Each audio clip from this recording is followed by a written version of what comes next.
nightmares in my head, I fear that the thoughts build up until I can't hear, that my mind fills up into a creature, and it haunts me somewhere much deeper. Anxiety, filling up every space, no privacy, and silently, it could build and build until you... Salam sejahtera Malaysia. Berdebar, berderau, apalagi berdegil, entah apa-apa lagi lah. Rakyat Malaysia menantikan siapa 10 MP UMNO yang mau sertai PN. Tapi sebelum itu, semua rakyat Malaysia kena tahu bahawa benda ni hampir mustahil. Kecuali MP-MP ini kaya raya. Kecuali MP-MP ini terlalu kaya. Tapi kalau belum kaya, benda ni tak akan jadi. Sebab mereka terikat dengan prasyarat kontrak. Mereka ada kontrak dengan UMNO. Kontrak mereka pun bukan sedikit. Zuraida kena Kamarudin, kena saman, minta balik wang oleh PKR 10 juta. Tapi kali ini UMNO lebih bijak. UMNO lebih bijak, belajar daripada kesilapan. Jadi mereka telah membuat kontrak persetujuan adanya kontrak di mana mereka perlu bayar 100 juta ringgit Malaysia. 100 juta ringgit Malaysia sekiranya mereka tiba-tiba mengkhianati parti UMNO. 100 juta tu bukan sedikit tau. Jadi kecualilah PAS ada tin Milo yang sangat banyak untuk cari 1 bilion. 100 juta darab 10 orang, jumlahnya 1 bilion. Jadi saya pikir tidak logik untuk mau pujuk-pujuk MP UMNO ini sebanyak 1 bilion hanya untuk nak berkuasa. Daripada membazir duit begitu, lebih baik bersabar, tunggu sampai PRU 16. Barulah kita tengok siapa yang masih setia dengan UMNO, siapa yang letak jawatan, pergilah kasih bertanding di PAS. Begitu. Bayangkan 1 bilion itu, berapa banyak itu boleh dipakai untuk kemajuan di Kelantan, di Terengganu. Daripada pujuk ahli UMNO, MP UMNO masuk Perikatan Nasional, bagus ambil 1 bilion itu, kasih baiklah itu pipe, itu air di Kelantan. Ini susah-susah cari-cari derma 1 bilion pakai tin Milo lagi kah? Takkanlah paksa pula ahli-ahli PAS, ahli-ahli Bersatu, ahli-ahli Perikatan Nasional untuk kumpul-kumpul wang di dalam tin Milo untuk dapatkan 1 bilion. Tolonglah, janganlah pakai pendek akal. Ini menyusahkan rakyat, menyusahkan orang awam, menyusahkan orang yang tak mau terlibat pun dengan perkara ini. Yang peliknya, kenapa PAS mau betul? Kenapa si Hadi Awang, Tok Guru Hadi Awang ini mau betul lah berkuasa semula. Dulu waktu berkuasa di Putrajaya, waktu berkuasa sebagai kerajaan, kenapa tidak laksanakan semua yang mau dilaksanakan? Tiba-tiba mendiam 1000 bahasa. RUU yang mau diperjuangkan, macam-macam lah nak diperjuangkan. Tapi bila sudah jadi kerajaan, entah mana perjuangannya sudah lupa, terus dilupakan, tiada lagi perjuangan. Tapi bila sudah jadi pembangkang, tiba-tiba semua perjuangan timbul balik. Bila sudah tidak lagi ada berkuasa, barulah mau merebut kuasa. Walaupun Agung sudah beritahu, jangan lagi ada perebutan kuasa. Okey, jadi agak tidak relevan kalau dinyatakan bahawa mereka akan ada 10 MP UMNO yang bakal sertai mereka, kerana ada 100 juta darab 10 orang 1 bilion denda bakal menanti. Jadi saya tidak setuju langsung kalau PAS cuba-cuba untuk pujuk MP UMNO ini, kerana perlu bayar 1 bilion. Perlu bayar 1 bilion. Jadi daripada pujuk, lebih baik kasih baiklah itu pipe di Kelantan. Sedar-sedarlah bahwa walaupun pas banyak duit kah, sikit duit kah, tak kisahlah berapa banyak duit pas, daripada buang untuk pujuk MP UMNO, lebih baiklah kasih baik itu pipe di Kelantan. Kerana bikin apa untuk pujuk-pujuk MP UMNO ini? Kalau mereka boleh dipujuk sekarang, nanti lain kali boleh lagi dipujuk balik mungkin. Mungkin boleh dipujuk balik. Sebab mereka sudah pernah lakukan, boleh lagi lakukan. Tiada masalah itu nanti. Jadi seterusnya nanti kena karma, nanti sendiri pula MP lompat, nanti bising lagi pula. Sudah pun kena karma sebenarnya. Bersatulah yang kena karma besar. Okey. Denyut Nadi Suara Rakyat bergema di channel ini. Bye-bye.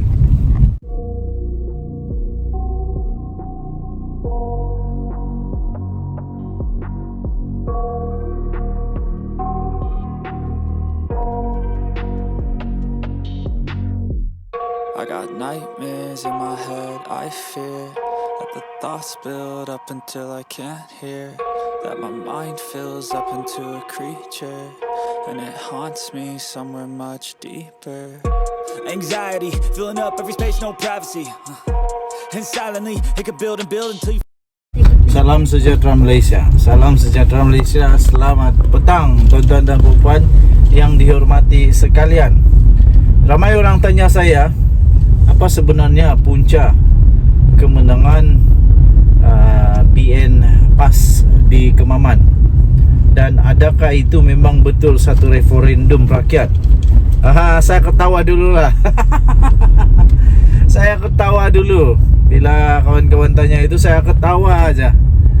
Mana boleh itu menjadi satu referendum kah, satu indikator kah yang menyatakan bahawa itulah kehendak rakyat keseluruhan Malaysia? Mana boleh.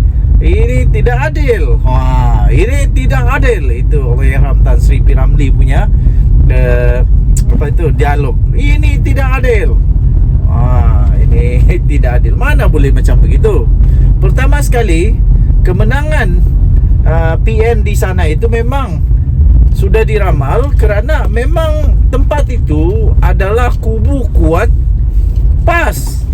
Tempat kubu kuat PAS. Kedua, yang bertanding itu Menteri Besar PAS.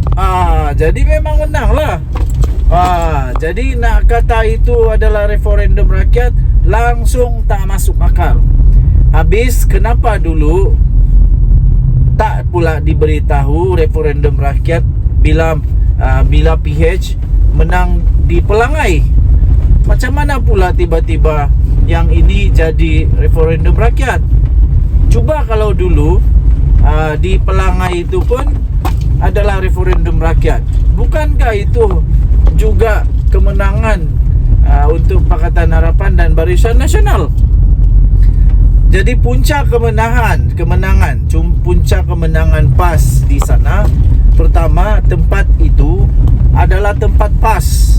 Kedua, itu adalah Menteri Besar PAS yang menyokong. Ketiga, ramai orang tanya juga, habis kenapa bertambahnya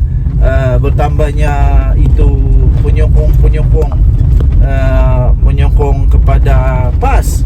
Kerana majoriti makin bertambah. Mudah saja yang itu, mudah saja. Sebab yang bertanding itu bukan Pakatan Harapan, yang bertanding itu Barisan Nasional. Jadi kemungkinan besar orang-orang Pakatan Harapan tidak turun habis pergi mengundi, mungkin begitulah. Dan ialah tidak dapat dinafikan, betul lah, mungkin ada kebenarannya bahawa orang masih belum boleh terima keadaan sekarang UMNO. Tapi untuk nyatakan itu adalah referendum rakyat, lemak, senang-senang saya cakap macam begitu. Lepas itu cubalah, kalaulah yang bertanding dulu itu bersatu, bersatu lawan PKR contoh macam begitu, baru kita boleh tengoklah betul-betul referendum rakyat ke tidak. Sebab yang selalu ambil kredit ini adalah bersatu. Walaupun Taqiyuddin Hasan tampil juga menyatakan perkara yang sama, berbanggalah dengan kemenangan dan sebagainya. Tapi untuk nyatakan itu adalah referendum rakyat, itu adalah keputusan rakyat satu Malaysia, seluruh Malaysia yang menyatakan bahawa mereka menolak kerjasama di antara PH dan BN, itu langsung tidak adil dan tidak masuk akal untuk dijadikan sebagai indikator untuk referendum rakyat. Mana boleh. Kalaulah dibagi tahu itu referendum rakyat, cubalah sila komen kenapa dulu di Pelangai waktu PAS kalah, waktu PN kalah, tidak pula kena cakap itu referendum rakyat. Jadi kalau betul lah referendum, mana kata sekarang kosong-kosong lah, kosong-kosong atau satu sama. Jadi belum tahu lagi referendum rakyat ke tidak. Sebab ramai juga orang di Malaysia ini yang tidak menyokong bahawa itu adalah referendum rakyat. Mungkin kepimpinan PAS dan Perikatan Nasional bolehlah syok sendiri, kata itu referendum rakyat. Tapi penentunya ialah pada pilihan raya umum akan datang. Itu penentu dia. Pilihan raya umum PRU ke-16 itulah penentu dia, sama ada itu adalah referendum rakyat atau tidak. Jadi kalau PRU 16 nanti memang terbukti bahawa PAS menang besar lagi, itu bolehlah kita kata itulah referendum rakyat. Tapi kalau untuk pilihan raya kecil untuk Parlimen Kemaman ini nak dijadikan indikator untuk disebut sebagai referendum rakyat ataupun suara rakyat seluruh Malaysia, tak masuk akal langsung, dan itu adalah fikiran orang-orang yang pendek akal. Saya tidak setujulah. Saya tidak setuju dijadikan sebagai referendum. Tapi kalau nak tunjukkan bahawa PAS itu makin kuat, ya itu memang agak betul untuk di Terengganu sahaja. Di tempat lain belum tahu. Di tempat lain belum tahu. Di negeri lain belum tahu. Mungkin di Terengganu, di Kelantan, ya mungkin. Jadi apa-apapun, kita jangan buat keputusan awal. Kita tunggu referendum rakyat pada PRU 16, baru ngam referendum yang rakyat PRU 16, barulah kita boleh sebut sebagai referendum rakyat. Saya fikir bukan mudah juga untuk PAS menang besar. Begitu juga dengan Pakatan Harapan lah, pun bukan mudah juga untuk menang besar. Denyut Nadi Suara Rakyat bergema di channel ini. Jangan lupa untuk tekan butang subscribe, like dan share. Malaysia kita punya, cintai Malaysia aku, kita jaga kita. Bye-bye.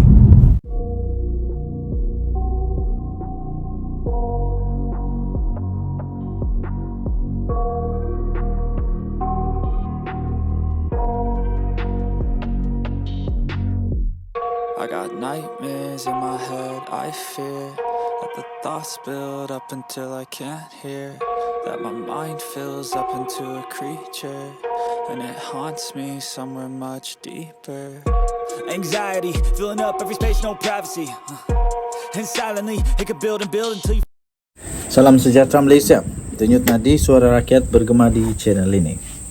Okey, ramai orang menjangkakan bahawa Hadi Awang bakal akan mengumumkan perkara yang penting dalam masa terdekat. Tetapi yang menjadi persoalan, apakah pengumuman yang bakal dia akan umumkan pada masa yang terdekat? Kita tahu Samsuri sekarang ini sudah diwar-warkan, sudah menjadi viral bahawa beliau adalah masa depan baru untuk PAS. dan beliau juga dikatakan adalah Perdana Menteri untuk PAS. Sekiranya PAS berjaya mengambil alih kepimpinan di Putrajaya.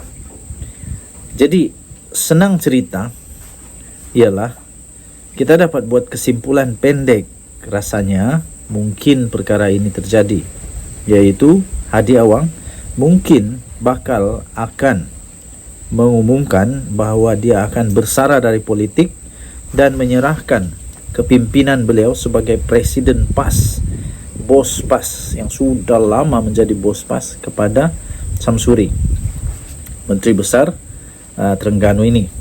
Tidak mustahil ini berlaku, kerana agak pelik juga kalau terjadi seperti UMNO, di mana Ismail Sabri Yaakob menjadi Perdana Menteri tapi presidennya Zahid Hamidi. Sebab itu akan menjadikan banyak konflik dalaman, terutama mungkin berulang lagi desakan-desakan untuk membubarkan parlimen dan sebagainya, yang seperti terjadi dulu itu.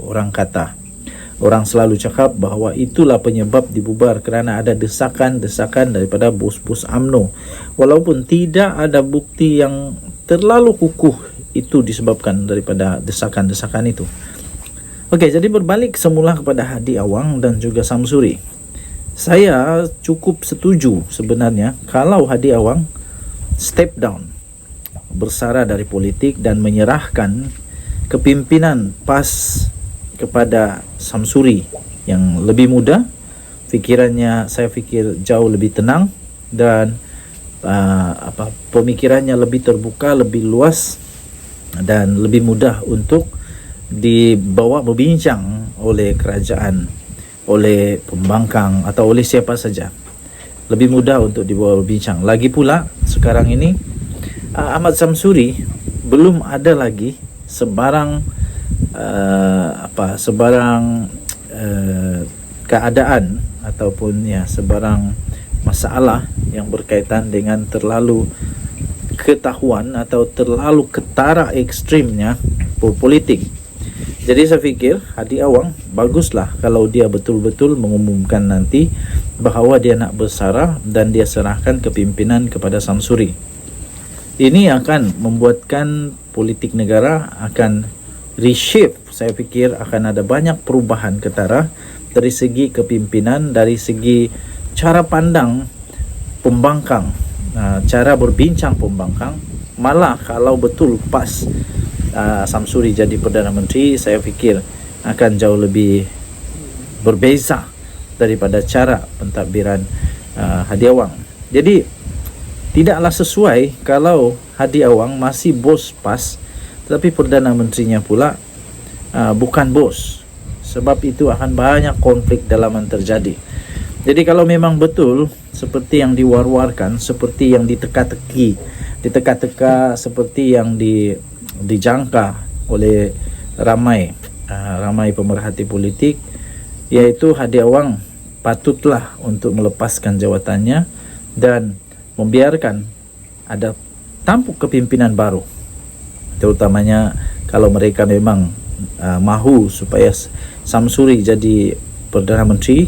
Saya fikir supaya tidak ada konflik dalaman, tidak ada kelainan pendapat, tidak ada perselisihan pendapat, lebih baik Hadi Awang letak jawatan. Begitu juga dengan yang lain-lain tu. Yang lain-lain kepimpinan lebih baik tukarlah dengan yang sesuai, yang ngam, yang ada chemistry dengan Menteri Besar Terengganu ini yang baru menang. Okey.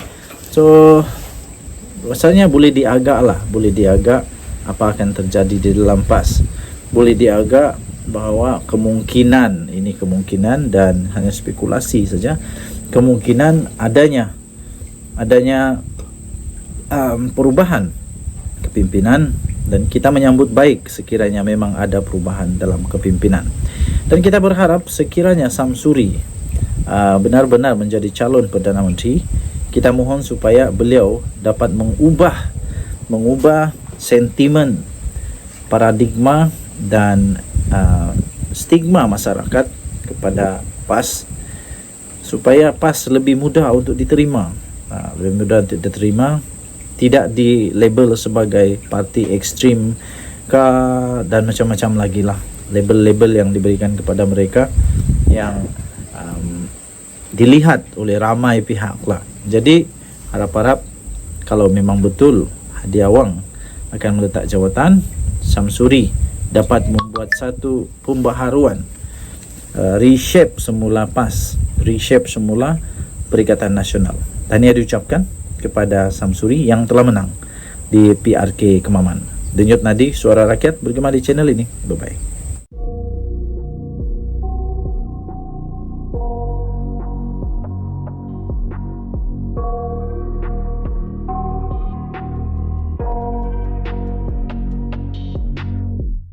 I got nightmares in my head, I fear that the thoughts build up until I can't hear, that my mind fills up into a creature, and it haunts me somewhere much deeper. Anxiety, filling up every space, no privacy. And silently, it could build and build until you... Salam sejahtera Malaysia. Baru tadi ada lagi ugutan kepada Perdana Menteri Datuk Seri Anwar Ibrahim. Kononnya rumah dia bakal tunggu je kena bom. Ini kawan saya kata, apalagi kawan saya pun naik darah. Meradang juga dia. Dia kata begini, orang-orang yang macam ini baguslah dibuang negara kah? Pihak polis bolehlah ini cadangan dari itu kawan, tapi agak tidak masuk akal, tapi mungkin boleh dibuat. Kalau keterlaluan sudah patut dibuat, saya pun tidak pastilah. Sila berikan komen kamu. Ada kawan cakap, bagus dia itu, kasih siar dia punya muka, kasih bagi tahu seluruh Malaysia, ini orang ini orang yang mengugut Perdana Menteri. Lepas itu kawan cakap, kalau di Korea Utara tahu, nasib baik kita bukan Korea Utara. Syukurlah kita di negara Malaysia yang masih ada hak asasi manusia. Kalau di Korea Utara orang macam tu, apa yang dia jadi? Mungkin dia akan diseret di belakang lori di jalan raya tahu, diseret, diikat, diseret, dibiarkan sampai mati. Nasib baik kita bukan di Korea Utara. Syukurlah kita bukan di Korea Utara. Apapun, saya harap supaya pihak polis dapat mengambil tindakan sewajarnya, untuk orang ini menurut perlembagaan lunas-lunas undang-undang kita, menurut semua undang-undang sedia ada. Ialah kita kena jaga hak mereka juga sebagai manusia, rakyat di Malaysia. Mereka belum bersalah selagi belum dibuktikan bersalah. Tapi perbuatan-perbuatan sebegini harus dihentikan, harus dihentikan segera. Ada juga kawan-kawan cakap buang negara sajalah, seperti yang awal cakap tadi, bukan senang-senang buang negara. Bukan senang-senang buang negara, tapi mungkin cukuplah untuk kasih dulu pengajaran, denda, kasih masuk penjara kah, kasih masuk jail kah. Lepas tu kalau dia penjawat awam, bagi dia pengajaran sikit, boleh kasih gugurlah dia daripada kerja kah, biar dia tahu. Sebab mengugut ini jenayah.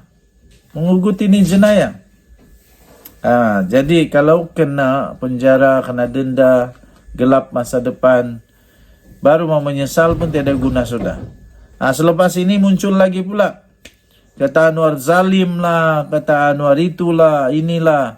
Saya bukan penyokong Datuk Seri Anwar Ibrahim, bukan. Saya tak pernah undi Anwar Ibrahim. Saya beritahu terus terang, saya tidak pernah undi Perdana Menteri Datuk Seri Anwar Ibrahim pada PRU kah, PRN kah, PRK kan, tidak pernah. Saya tidak pernah undi dia. Kenapa saya tidak pernah undi dia? Sebab dia tidak pernah bertanding di tempat kami. Jadi saya tidak pernah undi dia. Tapi saya tetap tidak suka, saya tetap tidak sokong dan saya tetap mengecam kepada tindakan-tindakan pelaku-pelaku begini nih. Okey? Tinggalkan komen anda. Harap-harap lepas ini jangan lagi ada orang-orang yang tidak cukup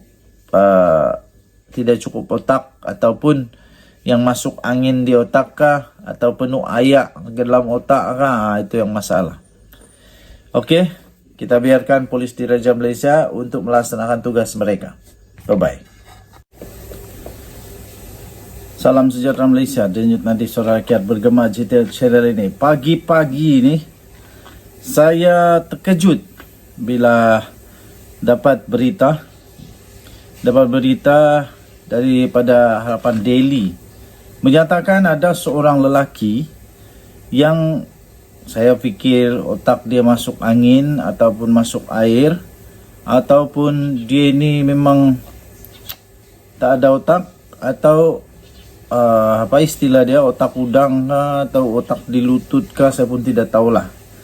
Tapi menurut tangkap layar yang diterima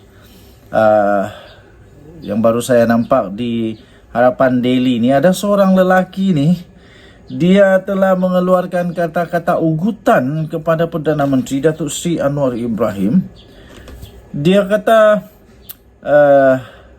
semua rakyat Malaysia dah benci dengan Anwar, nak tunggu kena bom lah dia punya rumah. Aduh, otak letak di mana ni? Letak di lutut kah atau letak di mana?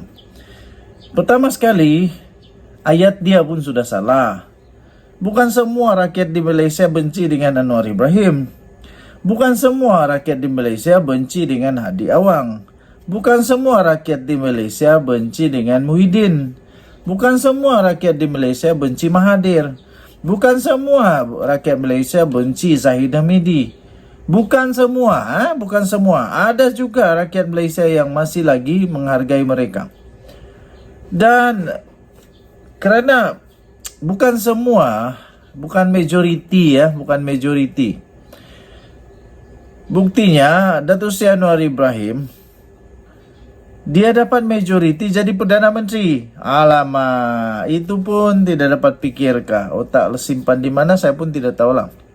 Seterusnya, paci-paci, maci-maci, nenek-nenek, atuk-atuk, datuk-datuk di rumah, di kampung, dimanapun anda berada, sebelum buat apa-apa fikir dulu. Sekarang lelaki ni pasti sudah dalam masalah besar. Tak lama lagi, saya boleh confirm tak lama lagi kalau ada laporan polis dibuat, tak lama lagi dia akan kena angkut lah. Sudah kena angkut lepas ini, baru tahu dunia ini besar ke kecil. Okey, walaupun begitu, lelaki itu berkata dia punya akaun kena godam. Akaun dia kena godam. Tapi nanti polis tahulah sesat. Akaun kena godam atau otak yang kena godam. Yang saya tidak faham, kenapa orang benci sangat? Kenapa orang benci sangat dengan Perdana Menteri Datuk Seri Anwar Ibrahim? Lepas itu dalam kata-kata itu juga, dalam tulisan itu juga, bukan sahaja ada ugutan tentang bom rumah, tapi juga ada fitnah yang teruk di sana. Jadi ada dua kesalahan yang dibuat di situlah. Satu ugutan bom, kedua fitnah. Fitnah itu dia tulis di sana, dia kata seolah-olah Datuk Seri Anwar Ibrahim ini seolah-olah seorang penyokong kepada LGBT. Aduh. Dari mana kamu tahu benda ni? Dari mana kamu tahu benda ni? Siapa yang ajar kamu buat fitnah ni? Setahu saya fitnah itu salah, berdosa dan tak baik. Bukan saja boleh dihukum di penjara, tapi juga akan kena hukum di akhirat nanti kerana memfitnah. Kawan saya kata memfitnah itu dosa dia, hukum dia, dia punya akibat dia itu jauh lebih teruk daripada membunuh. Jadi janganlah teruk betul. Kamu sudah rosakkan diri kamu sendiri. Okey, jadi kepada pihak polis, sila ambil tindakan segera. Jangan lagi cuba untuk beri muka kepada orang-orang yang begini. Kepada pihak polis, jangan lagi beri belas kasihan yang terlalu-lalu lah. Ini sudah melebih-lebih ni. Orang kata lemak. Ni dah lemak ni. Ini sudah melebih-lebih. Kerana tidak ada, mungkin kerana belum ada tindakan yang sangat tegas diambil kepada mereka. Jadi ini menyebabkan ramai orang lagi muncul sana sini yang berani untuk mengugut Perdana Menteri kita. Yang diugut ini Perdana Menteri, bukannya budak sekolah kah, bukannya pacik tepi jalan kah. Even budak sekolah kah, pacik tepi jalan kah, kalau diugut, orang pengugut itu patut juga ditangkap. Ini kan pula Perdana Menteri. Ini kan pula Perdana Menteri. Macam mana Perdana Menteri boleh diugut dengan mudah? Jadi kita harap pihak polis cepat-cepat siasat perkara ini, tangkap cepat-cepat orang yang mengugut ini. Okay, so tahniah diucapkan kepada pihak polis in advance kerana pasti akan menjalankan tugas dengan baik. Selamat berhujung minggu kepada semua rakyat Malaysia. Denyut nadi suara rakyat bergema di channel ini. Bye-bye.